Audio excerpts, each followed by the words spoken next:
नमस्कार मित्रमैत्रिणींनो, जर तुम्हाला आपल्या चॅनलवरच्या कथा आवडत असतील तर लाईक करत जात जा आणि चॅनलला सबस्क्राईब करून बाजूची घंटी दाबा आणि ऑलवर सेट करा. म्हणजे जेव्हा जेव्हा मी नवीन व्हिडिओ किंवा कोणतीही नवीन पोस्ट अपलोड करेन तेव्हा ती सगळ्यात आधी तुमच्यापर्यंत पोहोचेल. धन्यवाद. तर वळूया आपल्या कथेच्या पुढच्या भागाकडे. काय झालं परी? आदीने थरथरत्या शब्दांनी विचारलं. आदी, डॉक्टर बोलले यूव्ही यूव्ही. परी बोलता बोलता थांबली तसा आदीचा जीव गळ्याशी आला. काय बोलले डॉक्टर? आदीने थरथरत्या शब्दांनी विचारलं. आदी, यूव्ही, आपली Yuvi, she is out of danger now. Pari हसून बोलली तसे आदीने समाधानाने डोळे गच्च मिटले आणि छातीवर हात ठेवला. त्याने वळून आत्ता बाप्पाकडे हसून पाहिलं. Thank you so much.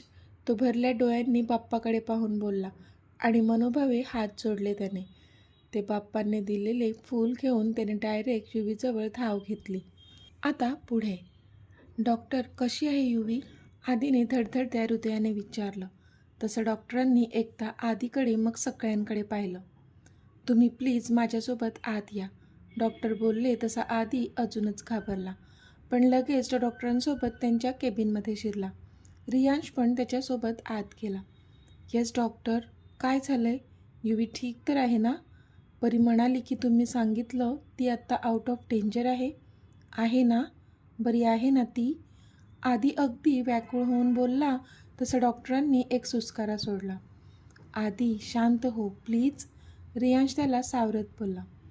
तुम्ही प्लीज शांत व्हा. आधी माझं पूर्ण ऐकून घ्या, डॉक्टर बोलले तसा आधी शांत झाला आणि त्यांचं ऐकू लागला. वेल मिस्टर इनामदार, आम्ही आमचे पूर्ण प्रयत्न केले आहेत त्यांना वाचवण्याचे and she is out of danger now. पण ह्याचा अर्थ असा होत नाही की त्या पूर्णपणे ओके आहेत. काही गोष्टी आहेत ज्या क्लिअर व्हायच्या बाकी आहेत, ज्या फक्त त्याच आपल्याला सांगू शकतात. त्यांना शुद्ध येईपर्यंत आपल्याला वाट पाहावी लागेल, डॉक्टर बोलले. पण जर ती आउट ऑफ डेंजर आहे मग अजून कोणत्या गोष्टी क्लिअर व्हायच्या बाकी आहेत डॉक्टर? तिला शुद्ध तर येईल ना? आदीने घाबरत विचारलं. हे बघा मिस्टर इनामदार, तुम्ही पॅनिक नका होऊ प्लीज, डॉक्टर बोलले. पण आदी आता चिडला होता. पॅनिक नको होऊ? कसा पॅनिक नको होऊ मी? तिथे माझी बायको जीवनमरणाच्या दारात आहे. त्यात तुम्ही म्हणता ती आता आउट ऑफ डेंजर आहे आणि तरी काही गोष्टी क्लिअर व्हायच्या बाकी आहेत. How is this possible doctor? तुम्ही डॉक्टर आहात ना? मग तुम्हाला का कळत नाही की पेशंटची आत्ताची सिच्युएशन कशी आहे ती? आधी आता भयंकर चिडला होता. तुम्ही प्लीज शांत व्हा, मी सांगतो तुम्हाला. तुम्ही प्लीज ह्यांना शांत करा, डॉक्टर रियांशकडे बघत बोलले. कसा शांत होऊ मी? आधी चिडलाच होता. आधी तू चिडू नकोस. आधी ते काय सांगताय ते तरी आपण ऐकून घेऊ. प्लीज शांत हो तू. रियांशने आदीला समजावलं तसा तो शांत झाला. डॉक्टर बोला तुम्ही, रियांश बोलला. आता नीट ऐका. तुम्ही जी बॉटल मला दाखवली ते पॉयझन खूप जालिम आहे आणि जर आपण असं मानून चाललो की मॅडमने त्या विषाची संपूर्ण बॉटल प्यायली आहे तर मॅडमचं वाचणं अशक्य होतं, निव्वळ अशक्य. पण आम्ही त्याच विषाचं अँटीडोट त्यांना देऊन ट्रीटमेंट दिली आणि त्याचा असरसुद्धा झाला. त्यांच्या शरीरातून पूर्ण विष काढलं आहे आणि त्या आता आउट ऑफ डेंजर आहेत. त्यांची प्रकृती आता तरी ओके आहे. पण प्रश्न हा आहे की जर त्या ती पूर्ण बॉटल प्यायल्यात की नाही. कारण पुन्हा मी तेच म्हणेन की जर त्या पूर्ण बॉटल विष प्यायल्या असतील तर त्यांचं वाचणं मुश्किल होतं. म्हणून जोपर्यंत त्या शुद्धीवर येत नाहीत तोपर्यंत आपण त्यांना ICUमध्येच ठेवणार आहोत. एकतर त्यांनी ते विष थोड्या प्रमाणात घेतलं असावं आणि म्हणून त्या अँटीडोटचा इफेक्ट त्यांच्यावर झाला असावा आणि असं असेल तरच चांगलं आहे. कारण जर त्यांनी पूर्ण बॉटल विष प्यायलं असेल तर त्याचा असर पुन्हा होऊ शकतो. एवढं खतरनाक विष आहे ते. सध्या तरी त्यांना अंडर ऑब्झर्वेशन ठेवतोय मी. पुढच्या 8 तासात जर त्यांना शुद्ध आली तर त्यांची प्रकृती उत्तम असेल. पण 8 तासानंतरसुद्धा शुद्ध आली नाही तर मात्र सिच्युएशन आपल्या हातात नसेल, डॉक्टर बोलले. पण आधी मात्र काळजीत पडला. पण सध्या तिची कंडिशन कशी आहे? आदीने विचारलं. सध्या तरी त्या स्टेबल आहेत. आम्ही त्यांच्या शरीरातून सगळं विष काढून टाकले. पण तरी मी 100% नाही सांगू शकत तुम्हाला. डॉक्टर बोलले तसा आदी अजूनच काळजीत पडला. पण तिला शुद्ध तर येईल ना? आदीने विचारलं. आय होप 8 तासांच्या आत त्यांना शुद्ध यावी, डॉक्टर बोलले. तसा आदीने एक सुस्कारा सोडला. मी तिला भेटू शकतो का? आदीने विचारलं. नाही, त्या ICUमध्ये आहेत, अंडर ऑब्झर्वेशन, डॉक्टर बोलले. प्लीज डॉक्टर, आदी विनवणी करून बोलला. तसं डॉक्टर विचार करू लागले. ओके, पण त्यांना त्रास होणार नाही हे बघा, ओके, डॉक्टर बोलले. आणि नर्सला आदीला युविकाला जिथे ठेवलं होतं तिथे घेऊन जायला सांगितलं त्यांनी. तसं त्या नर्सने आदीला ICU वॉर्डमध्ये आणून सोडलं, जिथे युविकाला ठेवलं होतं. इथे सगळेजण लग्नाच्या हॉलवरून निघून इनामदार विलामध्ये पोहोचले होते. यश, मला अजूनही विश्वास बसत नाही आपला आदी असं काही करू शकतो. आजोबा खूप चिडले होते. बाबा, मला पण तेच कळत नाही. आदी इतका मॅच्युअर्ड असूनही असा कसा वागू शकतो? विचार करून करून माझं डोकं फुटायची वेळ आली आहे आता. यशराज डोक्याला हात लावत बोलले. मला वाटतं आपण खूप जास्त मोकळीक दिली होती त्याला. आधीच तो अब्रॉडला राहत होता. त्यात तिथलं राहणीमान आपल्यापेक्षा वेगळं. त्याला वाटत असेल इथेसुद्धा काहीही केलं तरी चालेल. पण चुकलाय तो, साफ चुकलाय. आणि ह्याची शिक्षा त्याला मिळायला हवी.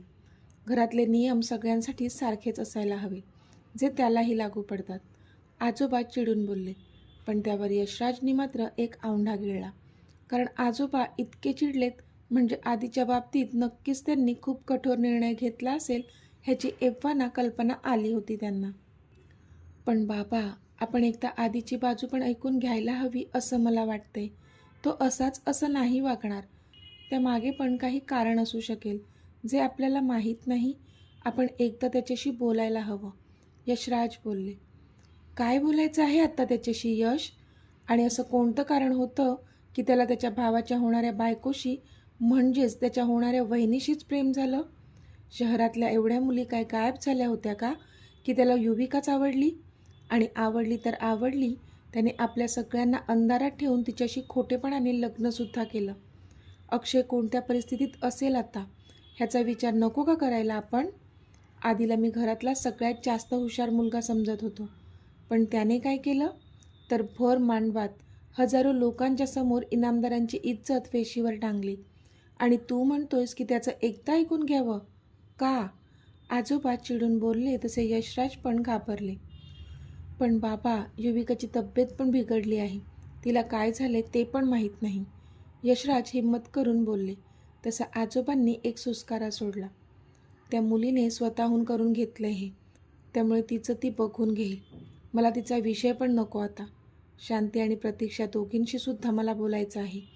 त्या दोघींनी जर आधीला ह्यामध्ये साथ दिली असेल ना, तर माझ्या इतका वाईट कोणीच नाही, आजोबा बोलले. पण बाबा, एकदा आपण आधीशी, यशराज बोलतच होते की. बास यश, आता मला ह्या विषयावर काहीच बोलायचं नाही आहे, आजोबा चिडून बोलले. तसे यशराज मात्र आता शांत झाले. पण मला बोलायचं आहे. समोरून आवाज आला. तसं त्या दोघांनी तिकडे पाहिलं तर समोर अक्षय उभा होता. आजोबा, मी आत येऊ का? अक्षयने विचारलं. तसं आजोबांनी एकदा यशराजकडे पाहिलं आणि मग नजरेनेच त्याला आत येण्यासाठी सांगितलं. प्रतीक्षा, आपल्याला आता निघायला हवं. घरी काय वातावरण आहे हे जाऊन बघायला हवं, आजी बोलल्या. पण आई, युविका, प्रतीक्षा बोलल्या. डॉक्टर बोललेत ना की युविकाच्या जीवाला आता धोका नाही आहे. आणि आधी आहे ना तिच्याजवळ. तो आहे म्हणजे आपल्याला काळजी करण्याची गरज नाही आहे, आजी बोलल्या. आजी आणि बाकीच्यांना डॉक्टरांनी सांगितलेलं की युविका आउट ऑफ डेंजर आहे तेवढंच माहीत होतं. पुढचं सगळं डॉक्टरांनी आदी आणि रियांशला एक्सप्लेन केलेलं. त्यामुळे युविकावरचा धोका टळला नाही आहे हे फक्त आदी आणि रियांश दोघांनाच माहीत होतं. पण आई, मला आधीची पण काळजी वाटते. त्याची अवस्था कशी झाली आहे पाहिले ना तुम्ही, प्रतीक्षा बोलल्या. आंटी, तुम्ही आधीची अजिबात काळजी नका करू. मी आणि परी आहेत ना इथेच, आम्ही काळजी घेऊ त्याची. आजी बरोबर बोलत आहेत. तुम्हाला लवकर घरी जायला हवं. घरातलं वातावरण खरंच खूप तापलंय, रियांश बोलला. हो ना, चल आम्ही निघतो मग. काही असेल तर आम्हाला कळव, ओके, आजी बोलल्या. हो आजी, रियांश बोलला. आधी कुठे आहे? आजींनी विचारलं. तो ICUमध्ये गेला आहे, युवीला पाहायला, रियांश बोलला. बरं, त्याला सांग आम्ही घरी गेलो. चल प्रतीक्षा, आजी बोलल्या आणि मग त्या प्रतीक्षांना घेऊन घरी गेल्या. इथे आधी ICU वॉर्डमध्ये आला होता, जिथे युविकाला ठेवलं होतं. समोरच्या बेडवर युविका निपचित पडली होती. तिच्या आजूबाजूला सगळे मेडिकल इन्स्ट्रुमेंट्स होते, जे तिला कनेक्ट केले होते, ज्यावरून तिची क्षणाक्षणाची रिकव्हरी डॉक्टरांना कळू शकणार होती. तिला तसं बघूनच त्याला पुन्हा एकदा हुंदका आला, पण सावरलं त्याने स्वतःला. थोड्या वेळाआधी किती सुंदर दिसत होती ती त्या लाल लेहंग्यामध्ये. तेव्हा तर त्याला पुसटशी देखील कल्पना नव्हती की ती आतल्या आत किती त्रास सहन करत होती. आत्ताही ती त्याच लेहंग्यामध्ये होती, पण एकदम मलून, जीवन मरणाच्या उंबऱ्यावर होती.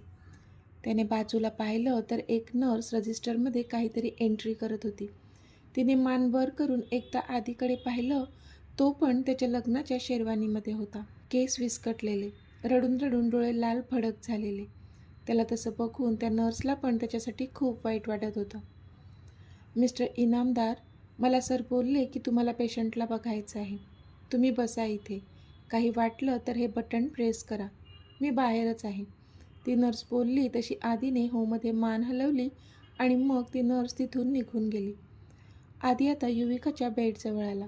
तिच्या अंगावरचे सगळे दागिने काढून बाजूच्या टेबलवर ठेवले होते. त्यामध्ये तिचं मंगळसूत्रसुद्धा होतं. ते पाहूनच त्याला तो क्षण आठवला, जेव्हा त्याने तिच्या गळ्यात ते मंगळसूत्र घातलं होतं, आणि ते आठवूनच त्याच्या डोळ्यांतून अश्रूचा एक थेंब खाली पडला. पण आत्ता त्याला तिचा तो त्यावेळचा चेहरा आठवला आणि पुन्हा त्याच्या काळजात चर्र झालं, कारण तेव्हा त्याने तिचा तो अस्वस्थ चेहरा नोटीस केला होता. पण आपलं लग्न अक्षयशी होतंय म्हणून ती अपसेट आहे असा अंदाज बांधला होता त्याने तेव्हा त्याला अजिबात कल्पना नव्हती की तिच्या त्या अस्वस्थ चेहऱ्यामागचं कारण हे होतं. त्याला तर भरूनच आलं सगळं आठवून. थोड्या वेळाआधी ती एक नवी नवरीच्या वेशात होती, पण क्षणात असं काही घडलं होतं की आत्ता ती बेडवर एक पेशंट म्हणून निपचित पडली होती, मृत्यूशी झुंज देत होती. तो तिच्या जवळ गेला आणि तिच्या डोक्यावरून हळुवारपणे हात फिरवला त्याने. थोडं झुकून तिच्या कपाळावर त्याचे ओठ टेकवले. पण नेहमी त्याच्या स्पर्शाने हुरळून जाणारी त्याची स्वीटी आज मात्र शांत होती. काहीच हालचाल केली नाही तिने. त्याने बाजूचा स्टूल स्वतःजवळ खेचला आणि त्यावर बसला तो. तिचा एक हात हातात घेतला आणि त्यावर पुन्हा स्वतःचे ओठ टेकवले. I am sorry sweetie, I am sorry, तो रडवेल्या आवाजात बोलला. नेहमी बडबड करणारी तू आज निपचित पडून आहेस. तुला असं बघून माझी काय अवस्था झाली आहे ह्याची जरा तरी कल्पना आहे का तुला युवी? इतका मोठा निर्णय घेताना एकदाही तुला माझा विचार करावासा नाही का वाटला गं? मी तुझ्याशिवाय कसा राहील हा विचार नाही आला का तुझ्या मनात? नव्हता का विश्वास तुझा माझ्यावर युवी? का थोडी वाट पण पाहू शकली नाहीस तू माझी? मान्य आहे मी चुकलो, मला प्लीज माफ कर. मी तुला आपल्या लग्नाच्या प्लॅनबद्दल जर सांगितलं असतं तर कदाचित तुझी आज ही अवस्था नसती झाली. माझंच चुकलं जे मी एवढी मोठी गोष्ट तुझ्यापासून लपवली. आत्ता मला कळतंय तू किती जास्त सहन केलं असेल. खरं तर तू जेव्हा माझ्या बेडरूममध्ये आली होतीस आणि माझ्याशी फिजिकल होण्याची तुझी इच्छा मला बोलून दाखवली होतीस, तेव्हाच मला कळायला हवं होतं की तुझ्या मनात किती मोठं वादळ उठलं आहे. कारण माझ्या थोड्याशा स्पर्शाने लाजणारी माझी स्वीटी इतक्या उघड तिची ही इच्छा जाहीर करणे शक्यच नव्हतं. कदाचित मीच तुला ओळखण्यात कमी पडलो, कदाचित मलाच निर्णय घेण्यास उशीर झाला. पण बास ना गं आता, अजून किती शिक्षा देणार आहेस मला? मी थकलोय गं खूप. तू उठ ना प्लीज, माझ्याशी बोल, माझ्याशी भांड. मी नाही पाहू शकत तुला असं निपचित पडलेलं. प्लीज ना, मी नाही राहू शकत यार तुझ्याशिवाय. तुला उठावंच लागेल युवी. प्रेम आहे माझं तुझ्यावर, खूप जास्त, खूप जास्त. मी नाही इमॅजिन करू शकत तुझ्याशिवाय माझं आयुष्य अगं. तुलासुद्धा माहीत आहे हे, तरी तू एवढं मोठं पाऊल उचललंस. मला बाकी काही माहीत नाही. तुला उठावंच लागेल. तुझ्या बाप्पाशीसुद्धा भांडून आलोय मी. मला माहीत आहे तू रागावशील माझ्यावर, पण चालेल मला. तू फक्त डोळे उघडून एकदा बघ माझ्याकडे. एकदा मला आधी म्हणून आवाज दे. सडू म्हण तरी चालेल, पण एकदा उठ ना गं. बघ आता आपलं लग्न झालं आहे. मग आता हनीमून पण प्लॅन करावा लागेल. तू म्हणशील तिथे जाऊ आपण फिरायला, ओके? पण तू उठ आधी. आधी तिचा हात हातात घेऊन तिच्याशी बोलत होता. आणि इथे त्याच्याच थोड्या मागे उभ्या असणाऱ्या सुमनताई त्याचं सगळं बोलणं ऐकत होत्या. डॉक्टरांची परमिशन घेऊन त्या आत युवीला बघण्यासाठी आल्या होत्या. पण आत येताच त्यांना आधीच तिच्याजवळ बसलेला दिसला होता. म्हणून त्या तिथेच थांबून लांबून तिला बघत होत्या. पण आधीचं ऐकून मात्र त्यांच्या डोळ्यांना धार लागली होती. आधीचं युविकावर किती किती जास्त प्रेम होतं ते त्याच्या प्रत्येक शब्दांतून आणि डोळ्यातून ओघळणाऱ्या अश्रूमधून स्पष्ट दिसत होतं त्यांना. आणि आपण त्या दोघांना दूर करून किती मोठा गुन्हा केलाय ह्याची जाणीव होत होती त्यांना, ज्याची खूप मोठी किंमत चुकवावी लागली होती त्यांना. कारण सगळ्यात मोठी किंमत तर खुद्द युविका होती, त्यांची मुलगी, जिच्या भविष्यासाठी त्यांनी हे सगळं केलं होतं. तीच आता जीवनमरणाच्या दारात होती. तर मित्रमैत्रिणींनो, आजचा भाग तुम्हाला कसा वाटला ते मला कमेंटमध्ये सांगा. आणि जर आवडला असेल तर व्हिडिओला लाईक करा, शेअर करा आणि चॅनलला सबस्क्राईब करून बाजूची घंटी नक्की दाबा. चला तर भेटूया आपल्या पुढच्या भागात. तोपर्यंत धन्यवाद.